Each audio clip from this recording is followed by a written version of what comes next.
Terceira revelação. Filosofia. Ciência.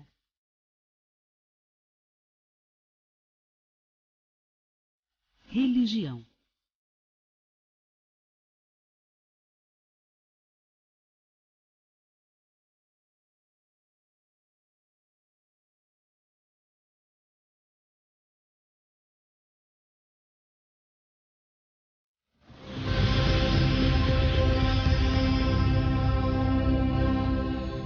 Bom dia, queridos telespectadores. É com muita alegria que nós estamos aqui. O último programa ao vivo desse ano, hoje, dia 18 de dezembro de 2010. Você que está ao vivo pode participar. Você que vai nos assistir pelo YouTube, temos ternatv@oi.com.br. Comentários também através do YouTube, que a gente tem acesso, a gente tem aqui alguns hoje e a gente vai falar. E a gente agradece a vocês que tiveram todo o carinho com o nosso programa, que estão junto conosco aprendendo essa maravilha que é a doutrina espírita, que traz tantos esclarecimentos necessários para a nossa vida, não só para os espíritas, mas para toda a humanidade.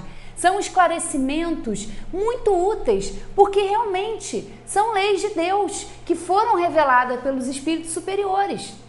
Tratam sobre a reencarnação. Não foi o espiritismo que inventou a reencarnação. Isso sempre existiu. Jesus, na sua época em que esteve aqui encarnado, já dizia: ninguém verá o reino de Deus se não nascer de novo. Mas é claro que com aquele entendimento, com aquele amadurecimento que nós tínhamos naquela época, nós não tínhamos a capacidade de compreender isso. E essa é a função da doutrina espírita: esclarecer todas essas máximas, todos esses ensinamentos que até hoje não foram e não serão ultrapassados, porque são a verdade. Todos aqueles ensinamentos que Jesus não veio só pregar, mas ele veio exemplificar.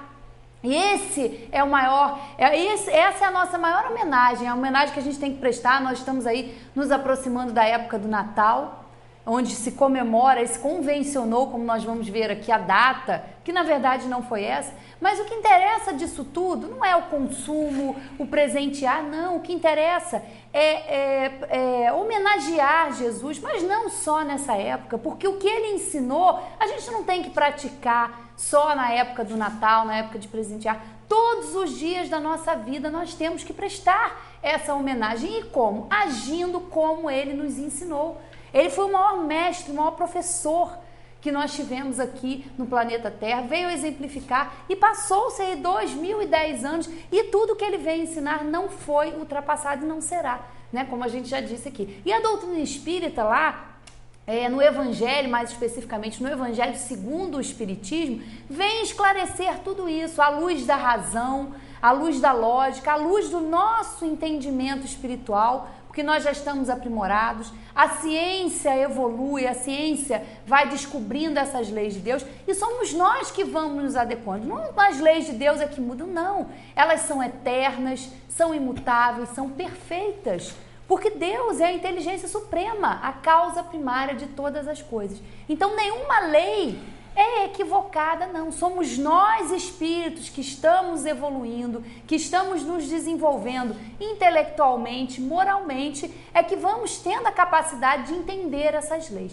Então essa é a grande função da doutrina espírita. E eu espero que ao longo desse ano aí que se passou, nós possamos ter aprendido um pouco mais. E a gente teve a oportunidade aí de começar no YouTube, que para nós foi muito bom o retorno. Então é a forma que a gente tem de agradecer a você. A gente agradece a todos os nossos colaboradores, aos nossos queridos patrocinadores, né? Que sem eles a gente não estaria aqui. Vamos lá então, o Robson da Transportadora Solimões, ao Marçom do Restaurante Cantinho da Vila, ao Benites da Autoescola Dinâmica, Serginho da Locação e o Márcio Ayuti, DVD e Companhia, que confiam no nosso trabalho. E para você que aí no próximo ano queira nos ajudar a patrocinar o programa, pode entrar em contato aqui com a Focus ou nos mandar um e-mail. Não precisa necessariamente vincular a propaganda ao nosso programa, pode ficar aí durante a programação da TV Focus. Então a gente aproveita aqui para agradecer você, querido telespectador, que está sempre nos acompanhando, nos prestigiando, para que a gente aprenda cada vez mais a doutrina espírita, não é, Zé Manuel? Sim, Bom claro. dia. Muito bom dia. Bom dia, queridos telespectadores, bom dia para os nossos internautas, bom dia para todos nós.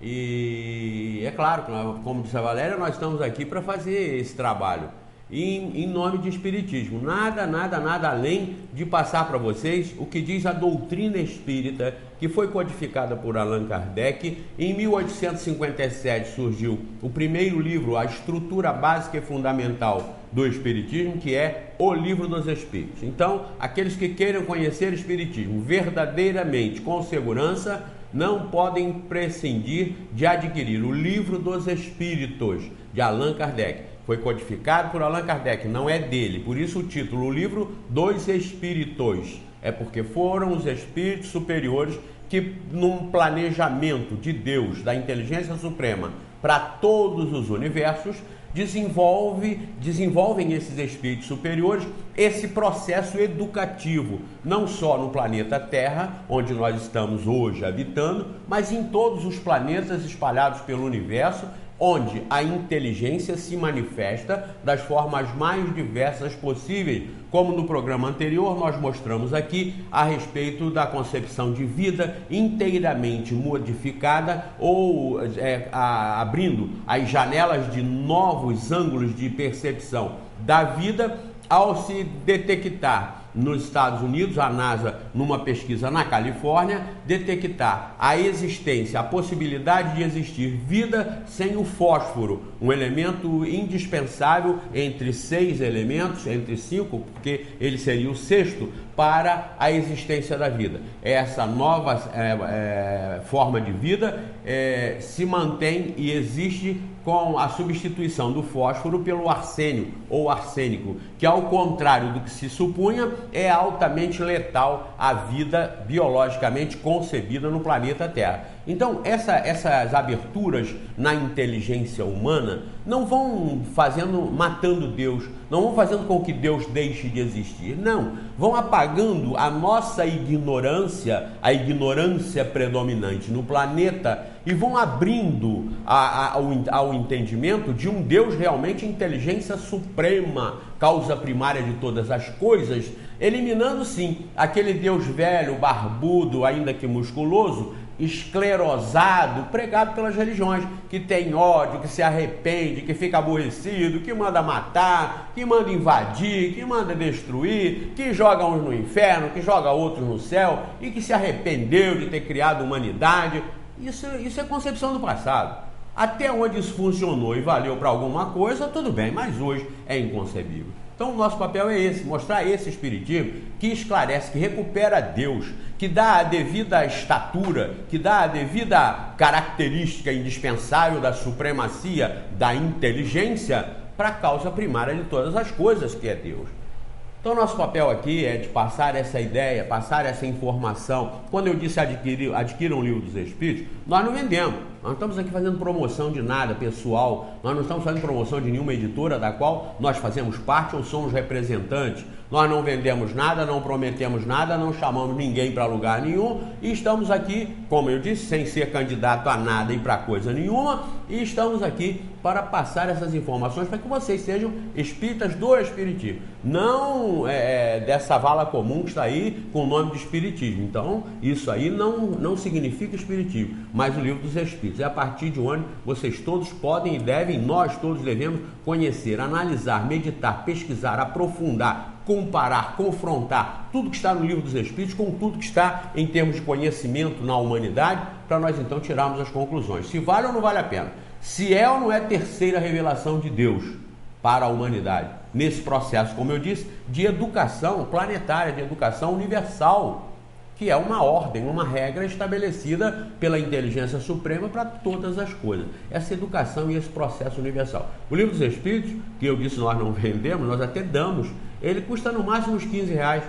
E nós sugerimos que não comprem da Federação Espírita Brasileira, porque não é suspeita e adultera certas traduções, como não se arrepie na poltrona, porque eu vou dar a questão 671, onde coloca lá a doutrina do Salvador, se referindo a Jesus, que nós vamos falar hoje aqui nesse programa, lá se referindo a Jesus como Salvador, coisa que no Espiritismo não existe. Não existe isso na doutrina espírita. Salvador, Jesus como Salvador, isso descaracteriza a universalidade espírita. que é uma universalidade de revelação da verdade e não de determinado missionário. Porque os seguidores de Maomé, de Buda, de Krishna, de todos os grandes vultos que tiveram pela humanidade, podem perfeitamente estar na nossa frente em termos de transformação moral e de competência intelectual, e nós estamos aí ainda querendo excluí-los, que constituem eles a maior parte da humanidade. São mais de 4 bilhões e 800 milhões de não cristãos. São 2 bilhões de cristãos mais ou menos, e o resto não cristão. Então, sem excluir os outros,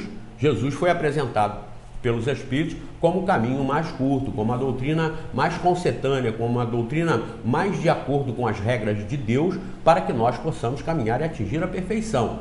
Mas isso a partir dos ensinamentos de Jesus, de amar ao próximo como a si mesmo, a Deus sobre todas as coisas e ao próximo como a si mesmo. Isso aí generalizou e universalizou as nossas obrigações.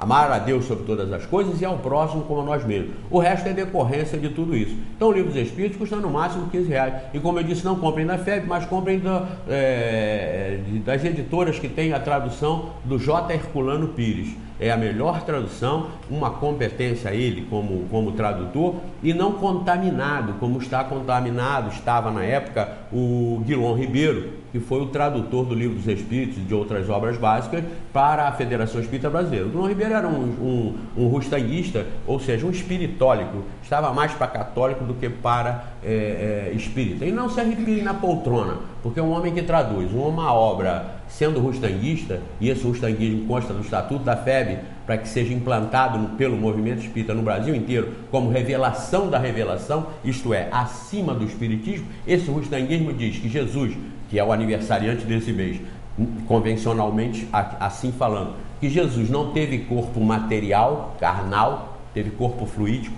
Sim, isso está no Estatuto da Federação. Obrigação do movimento espírita divulgar essa doutrina que eles dizem lá no Estatuto, que é a revelação da revelação, está acima do espiritismo. Vejam que heresia a instituição máter, que se considera a mãe do movimento espírita, recomendar essa heresia, essa imoralidade. Jesus, portanto, não teve corpo carnal, Jesus não nasceu, fingiu que nasceu, Jesus não morreu, fingiu que morreu, e Jesus não viveu, fingiu que viveu, e ainda para ensinar a gente como viver, nós carnais mortais normais, e ele com todas essas coisas que esse tal de rustanguismo traz, e é obrigação do movimento espírita divulgar. O movimento espírita reconhece que isso é tão imoral que fica calado. Quando você comenta alguma coisa no movimento, não, isso é coisa da federação, mas a federação está contaminando o mundo com isso. Está contaminando o verdadeiro espiritismo com o falso. Então, esse rustanguismo é esse do corpo fluídico de Jesus, é ainda mais da virgindade de Maria, é ainda mais da reencarnação de espíritos humanos em lesmas, que lá estão caracterizadas, essas lesmas, como criptógamos carnudos. Isso aí é a heresia básica e mestra da espiritualidade inferior para atrapalhar o conhecimento do verdadeiro espiritismo, que tem capacidade e potencial de transformar o mundo, não com o cristianismo, mas com a verdade. E eu digo não com o cristianismo porque o espiritismo não tem essa característica religiosa das instituições que se apoderaram do evangelho, que se apoderaram dos ensinos de Jesus. Não tem. O espiritismo não tem sacerdócio organizado, não tem hierarquia de espécie alguma, nem administrativa, nem sacerdotal. O espiritismo não usa rituais, não tem liturgias, não tem cantorias, não tem velas de imagens, altares, não tem sacramentos. Então vejam, é, como disse Kardec no lançamento do Livro dos Espíritos, uma filosofia com consequências morais, porque no próprio Livro dos Espíritos, nas leis morais, está sintetizado, está ali filtrado todo o conteúdo do próprio cristianismo, que Jesus, no caso, é apresentado pelos Espíritos como o Espírito mais perfeito que aqui já esteve. Não o único e não o Salvador, exclusivamente, mas sim como um dos missionários e mensageiros que aqui estiveram para justamente integrar esse processo evolutivo, esse processo educativo da humanidade. Então, no Livro dos Espíritos, traduzido por Herculano Pires, vocês terão mais segurança de conhecer o espiritismo. Uma linguagem melhor, uma linguagem mais moderna e não descaracterizada e altamente suspeita de tudo que vem da Federação Espírita Brasileira, lamentavelmente.